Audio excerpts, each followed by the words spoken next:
तो चलिए शुरू करते हैं। आज हमारे हाथ 13 दिसंबर 2025 के एक अंतर्राष्ट्रीय अखबार से निकले कुछ लेख लगे हैं जी। और पहली नज़र में ये बिल्कुल बेतरतीब लगते हैं। एक तरफ भारत के बड़े बड़े व्यापारिक समझौतों की बात है तो दूसरी तरफ मलयालम फिल्म इंडस्ट्री के एक केस का फैसला। हाँ, और एक लेख है जो हमारी अर्थव्यवस्था के आंकड़ों पर ही सवाल उठा रहा है। बिल्कुल। और फिर एक लेख है जो हिंद महासागर को लेकर भारत की बड़ी बड़ी योजनाओं के बारे में है। और यही आज की चुनौती भी है और मजा भी। इन बिखरे हुए धागों को जोड़कर हम 2025 के अंत में भारत की एक असली तस्वीर बनाने की कोशिश करेंगे। तो चलिए सबसे पहले उस खबर से शुरू करते हैं जो सबसे ज्यादा सुर्खियों में है, भारत की ग्लोबल ट्रेड की बड़ी छलांग। हाँ, तो खबर यह है कि भारत एक के बाद एक मुक्त व्यापार समझौते यानी फ्री ट्रेड एग्रीमेंट्स साइन कर रहा है। FTAs, हाँ। ब्रिटेन और यूरोपियन फ्री ट्रेड एसोसिएशन के साथ डील पक्की हो गई है और अमेरिका, यूरोपीय संघ और कनाडा जैसे बड़े खिलाड़ियों से बातचीत वो आखिरी दौर में है। माहौल ऐसा है कि भारत दुनिया का नया मैन्युफैक्चरिंग हब बनने की रेस में पूरी रफ्तार से दौड़ रहा है। लेकिन इतनी तेजी क्यों? क्या ये सिर्फ एक महत्वाकांक्षी योजना है या इसके पीछे कोई दबाव भी है? यहाँ जो बात दिलचस्प है वो यही है कि ये तेजी जरूरत और मजबूरी दोनों से निकली है। सूत्रों के मुताबिक अमेरिका ने भारत के कुछ बड़े निर्यातों पर जैसे स्टील और एल्यूमिनियम उन पर 50% तक का भारी भरकम टैरिफ लगा दिया है। 50%? जी, तो एक तरफ से दरवाजा बंद हो रहा है, इसलिए दूसरी खिड़कियां और दरवाजे तेजी से खोलना जरूरी हो गया है। लेकिन यहीं पर कहानी में एक मोड़ आता है ना? क्योंकि पुराने अनुभव तो हमें कुछ और ही सिखाते हैं। लेख बताते हैं कि आसियान, जापान और दक्षिण कोरिया के साथ जो पुराने समझौते हुए उनमें तो तराजू हमारी तरफ झुका ही नहीं, बल्कि हमसे दूर झुक गया। बिल्कुल सही। और आंकड़े चौंकाने वाले हैं। आसियान देशों के साथ हमारा व्यापार घाटा, यानी हम उनसे जितना खरीदते और बेचते हैं उसका फर्क, वो 2017 में $10 बिलियन था। 10 बिलियन, ठीक है। 2023 तक ये बढ़कर $44 बिलियन हो गया। $44 बिलियन, ये तो बहुत बड़ा आंकड़ा है। मतलब हर साल हमारे देश से इतना पैसा बाहर जा रहा है फायदे की जगह। तो गलती कहाँ हुई? गलती कई स्तरों पर हुई। हमने कागज पर टैरिफ तो कम कर दिए, लेकिन उन छोटी छोटी मुश्किलों पर ध्यान नहीं दिया जिन्हें नॉन टैरिफ बाधाएं कहते हैं। जैसे कि नहीं किया। उन्हें न वो टेक्नोलॉजी मिली न वो सपोर्ट जिससे वे दुनिया के बाजार में मुकाबला कर पाते। तो क्या अब हम कह सकते हैं कि सबक सीख लिया गया है? लेख में भारत यूएई समझौते का जिक्र एक कामयाबी की तरह किया गया है। हाँ, यूएई समझौता दिखाता है कि हम बेहतर योजना बना सकते हैं। वहां बिना तेल का व्यापारी लगभग $100 बिलियन तक पहुंच गया है। वाओ! लेकिन असली परीक्षा अब यूरोपीय संघ के साथ बातचीत में होगी। वहां सिर्फ टैरिफ की बात नहीं है, वो अब कार्बन बॉर्डर एडजस्टमेंट मैकेनिज्म जैसी चीजें ला रहे हैं। एक मिनट, ये थोड़ा समझाइए। कार्बन बॉर्डर एडजस्टमेंट मैकेनिज्म, ये सुनने में बहुत भारी लगता है। इसका आम भाषा में क्या मतलब है? इसका सीधा सा मतलब यह है कि अगर भारत में बना स्टील या सीमेंट यूरोप जाता है तो यूरोप वाले ये देखेंगे कि उसे बनाने में कितना कार्बन उत्सर्जन हुआ।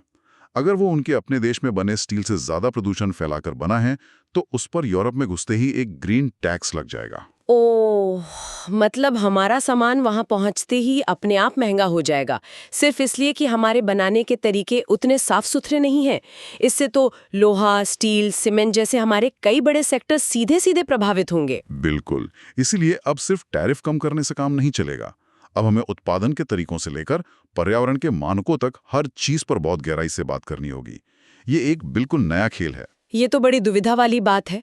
एक तरफ हम दुनिया से कह रहे हैं कि आओ हमारे साथ व्यापार करो, और दूसरी तरफ हमारे अपने ही घर में इस बात पर बहस चल रही है कि हमारी आर्थिक तरक्की के आंकड़े ही भरोसे के लायक नहीं है। हाँ, अंतर्राष्ट्रीय मुद्रा कोष यानी IMF का भारत के नेशनल अकाउंट स्टेटिस्टिक्स को C ग्रेड देना तो बहुत गंभीर बात है। और C ग्रेड तो शायद दूसरा सबसे निचला ग्रेड है। जी, हमारे रिपोर्ट कार्ड पर एक बहुत खराब निशान जैसा है, और इसकी जड़ एक बहुत ही बुनियादी समस्या में है। हम अपने देश के विशाल असंगठित क्षेत्र की कमाई का अंदाजा कैसे लगाते हैं? असंगठित क्षेत्र मतलब हमारी छोटी छोटी दुकानें, रेढ़ी पटरी वाले छोटे कारीगर, देश की अर्थव्यवस्था का एक बहुत बड़ा हिस्सा। सही कहा। और समस्या यह है कि हमारे पास इनका तिमाही डेटा इकट्ठा करने का कोई ठोस तरीका नहीं है। तो हम एक शॉर्टकट अपनाते हैं। क्या शॉर्टकट?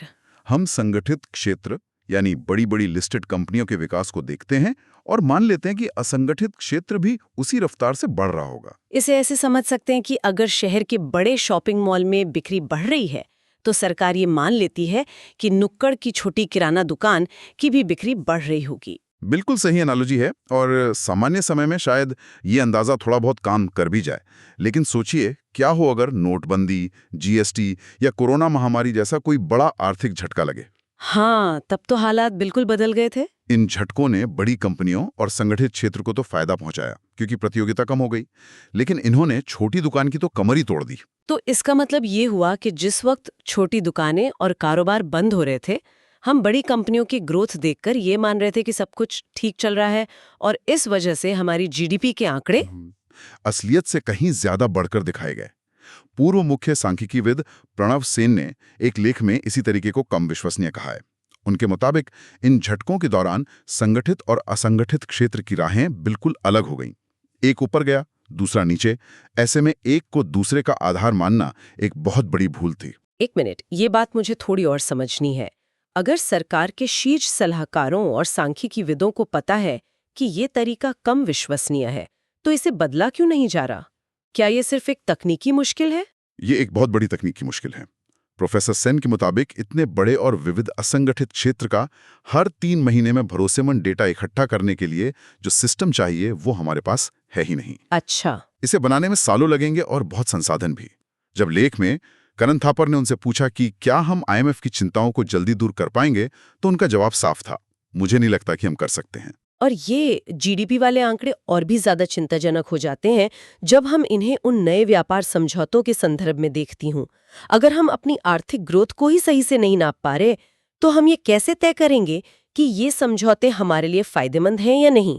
हम एक अंधेरे कमरे में तीर चला रहे हैं। आपने बिल्कुल नब्ज पकड़ ली। ये सिर्फ आंकड़ों का हेरफेर नहीं है, ये हमारी नीति निर्माण की बुनियाद पर सवाल है। और इससे भी ज्यादा परेशान करने वाली बात जो लेख में उठाई गई है वो ये है कि इतनी बड़ी खबर को ज्यादातर मीडिया ने नजरअंदाज कर दिया। सिर्फ एक अखबार ने इसे पहले पन्ने पर जगह दी। जी। तो एक तरफ देश की आर्थिक सेहत के आंकड़ों पर ही यकीन करना मुश्किल हो रहा है, और जब आंकड़ों पर यकीन कम होता है तो भरोसा संस्थाओं पर टिकता है। लेकिन क्या हमारी संस्थाएं, जैसे कि हमारी अदालतें, वो भरोसा कायम रख पा रही हैं? हाल ही में मलयालम इंडस्ट्री से जुड़ा एक फैसला आया है जो इसी सवाल को और गहरा करता है। हाँ, ये मामला 8 साल पुराना है। एक जानी मानी मलयालम अभिनेत्री के अपहरण और यौन उत्पीड़न का मामला, जिसने पूरे देश को झकझोर दिया था। हाल ही में इसका फैसला आया। क्या हुआ फैसले में? 6 लोगों को 20 साल की सख्त कैद की सजा सुनाई गई है, लेकिन अभिनेता दिलीप, जिन पर इस पूरी साजिश को रचने का मुख्य आरोप था, उन्हें सबूतों के अभाव में बरी कर दिया गया। तो ये एक तरह से आधा अधूरा इंसाफ हुआ। जिन्होंने अपराध किया वो तो पकड़े गए, लेकिन जिस पर अपराध करवाने का आरोप था वो छूट गया। और इसीलिए ये मामला सिर्फ एक अपराध की कहानी नहीं है। इसने मलयालम सिनेमा के अंदर की गहरी मिसोजिनी, मतलब महिला विरोधी सोच को बेनकाब कर दिया। जब सर्वाइवर ने पहली बार आवाज उठाई तो इंडस्ट्री के बड़े बड़े नाम या तो चुप रहे या आरोपी के पक्ष में खड़े हो गए। लेकिन इसी अंधेरे में से एक रोशनी भी निकली। सर्वाइवर का साहस कमाल का था। उन्होंने नाम वापस नहीं लिया, डटी रहीं, और उनके संघर्ष ने एक आंदोलन को जन्म दिया, है ना? विमेन इन सिनेमा कलेक्टिव यानी WCC का गठन हुआ। बिल्कुल। इन महिलाओं को पेशेवर तौर पर बॉयकॉट किया गया। सोशल मीडिया पर भयानक ट्रोलिंग का सामना करना पड़ा, लेकिन उन्होंने हार नहीं मानी। उन्होंने एक सुरक्षित वर्क प्लेस की मांग उठाई और उसका नतीजा भी निकला। हाँ, नतीजा ये हुआ कि अब केरला में हर फिल्म सेट पर एक आंतरिक शिकायत समिति यानी इंटरनल कंप्लेंट्स कमेटी का होना अनिवार्य कर दिया गया है। ये एक बहुत बड़ा ढांचागत बदलाव है। तो यहाँ हम फिर से मापने के पैमाने पर आ जाते हैं। अगर हम इंसाफ को सिर्फ अदालत के फैसले से नापें तो शायद निराशा हो, लेकिन अगर हम उसे सामाजिक बदलाव के पैमाने पर नापें तो ये एक बहुत बड़ी जीत है। सही कहा, लेकिन कानूनी लड़ाई अभी खत्म नहीं हुई है। इस केस में कई परेशान करने वाली बातें सामने आई थीं। सर्वाइवर ने सुनवाई के दौरान जज पर ही पक्षपात का आरोप लगाया था, और सबसे गंभीर बात, क्या? न्यायिक हिरासत में रखे गए वीडियो सबूत के साथ छेड़छाड़ हुई थी। उसकी हैश वैल्यू बदल गई थी, जो एक डिजिटल फिंगरप्रिंट की तरह होती है। ये न्याय प्रक्रिया पर एक बहुत बड़ा धब्बा है। केरल सरकार ने अब इस फैसले के खिलाफ हाईकोर्ट में अपील करने का ऐलान किया है। हिंद महासागर और ब्लू इकोनॉमी के बारे में है। ये भविष्य की ओर देखने जैसा है। और इस भविष्य को समझने के लिए थोड़ा इतिहास में जाना जरूरी है। भारत हमेशा से एक समुद्री राष्ट्र रहा है। लेख हमें याद दिलाता है कि 1970s के दशक में जब समुद्र के कानूनों पर संयुक्त राष्ट्र में बहस चल रही थी, हाँ, तब भारत ने छोटे छोटे द्वीपीय देशों का साथ दिया था। भारत ने यह सिद्धांत रखा कि गहरे समुद्र का तल किसी एक देश की संपत्ति नहीं, बल्कि मानव जाति की साझी विरासत है। ये एक बहुत बड़ा नैतिक स्टैंड था। तो आज के दौर में उस सोच का क्या मतलब है? लेख में एक ब्लू ओशन स्ट्रैटेजी का प्रस्ताव है जिसके 3 मुख्य स्तंभ बताए गए हैं। पहला स्तंभ है संरक्षण, स्टीवर्डशिप, यानी हिंद महासागर को जंग का मैदान या होड़ की जगह न मानकर एक साझा जिम्मेदारी मानना। ठीक है। दूसरा है लचीलापन, रेजिलियंस। इसका मतलब है जलवायु परिवर्तन से निपटने के लिए तकनीक बनाने में, तूफान जैसी आपदाओं के लिए चेतावनी सिस्टम बनाने में दुनिया का नेतृत्व करना। और तीसरा है समावेशी विकास, इंक्लूसिव ग्रोथ, यानी ऐसा विकास जो सबको साथ लेकर चले, जिसमें ग्रीन शिपिंग, अक्षय ऊर्जा, ये सब शामिल हों। जी, और टिकाऊ मछली पालन पर जोर हो। ये सुनने में बहुत अच्छा लगता है, लेकिन क्या इसके लिए पैसा है? क्या ये सिर्फ कागजी बातें हैं या जमीन पर उतारने की कोई ठोस योजना भी है? अच्छी बात यह है कि इस सोच को दुनिया भर में समर्थन मिल रहा है। हाल ही में मोनाको में एक blue economy and finance forum हुआ, जहां 8.7 बिलियन यूरो की नई प्रतिबद्धताओं का ऐलान हुआ। 8.7 बिलियन यूरो? हाँ, और COP30 में 2030 तक $20 बिलियन जुटाने का लक्ष्य रखा गया है।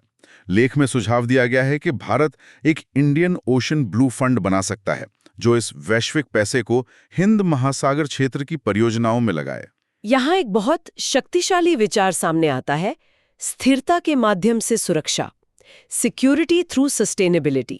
ये सोचने का बिल्कुल नया तरीका है। बिल्कुल, मतलब हमारी असली ताकत सिर्फ हमारी नौसेना और जंगी जहाजों में नहीं, बल्कि हमारे समुद्र को स्वस्थ और जिंदा रखने की क्षमता में है। बिल्कुल। पारंपरिक सुरक्षा का मतलब होता है समुद्री रास्तों को डाकुओं से बचाना या दुश्मन की नौसेना पर नजर रखना। लेकिन ये नई सोच कहती है कि असली खतरा तो तब पैदा होता है जब समुद्र का इकोसिस्टम ढहने लगता है। जब मछलियां खत्म हो जाती हैं। हाँ, जब अवैध तरीके से सारी मछलियां पकड़ ली जाती हैं, तो मछुआरों में गरीबी और अस्थिरता फैलती है। जब कोरल रीफ मर जाते हैं, तो तूफानों से तटों की सुरक्षा खत्म हो जाती है। असली असुरक्षा यहाँ से शुरू होती है। और प्रधानमंत्री मोदी का सागर सिद्धांत भी तो इसी से जुड़ता है, security and growth for all in the region. हाँ, ये दिखाता है कि भारत की विदेश नीति अब सिर्फ भू राजनीति या सैन्य ताकत तक सीमित नहीं है। उसमें पर्यावरण और सतत विकास को केंद्रीय महत्व दिया जा रहा है। मूल मंत्र है हिंद महासागर से दुनिया के लिए। तो आज हमने एक ही दिन के अखबार से भारत की कितनी अलग अलग तस्वीरें देखी। एक तरफ व्यापार समझौतों के जटिल दांवपेच और जीडीपी के आंकड़ों पर गहरा शक, दूसरी तरफ फिल्म इंडस्ट्री में इंसाफ के लिए एक लंबी और मुश्किल लड़ाई, और फिर इन सब के ऊपर पूरे हिंद महासागर के लिए एक भविष्य की भव्य दृष्टि। और ये सब मिलकर एक बड़ी कहानी कहते हैं। ये बताते हैं कि किसी भी देश की ताकत सिर्फ उसके आर्थिक विकास के आंकड़ों में नहीं होती, बल्कि उन आंकड़ों की विश्वसनीयता में होती है। उसकी ताकत सिर्फ अदालतें बनाने में नहीं, बल्कि उन अदालतों से मिलने वाले न्याय में होती है। उसकी ताकत सिर्फ एक संसद होने में नहीं, बल्कि उसमें होने वाली बहसों की गुणवत्ता में होती है। और उसकी ताकत सिर्फ सैन्य शक्ति में नहीं, बल्कि उसकी वैश्विक दृष्टि की गहराई और महत्वाकांक्षा में होती है। आज के इन स्रोतों ने हमारे सामने प्रगति को मापने के 2 बिल्कुल अलग अलग पैमाने रखे हैं। एक पैमाना है जीडीपी का, तकनीकी डेटा आधारित, जिसे हम सटीक मानते थे, पर अब जिस पर गंभीर सवाल उठ रहे हैं। और दूसरा पैमाना है एक राष्ट्र के मूल्यों का। न्याय के प्रति उसकी प्रतिबद्धता कितनी है, वो अपने साझा संसाधनों जैसे समुद्र का कितना सम्मान करता है, और एक जिम्मेदार वैश्विक नेता के तौर पर वो अपनी भूमिका को कैसे देखता है। तो सुनने वालों के लिए आज का विचार यही है, डेटा और आंकड़ों से भरी इस दुनिया में वो कौन से पैमाने हैं जो वास्तव में किसी राष्ट्र की तरक्की की असली कहानी बताते हैं।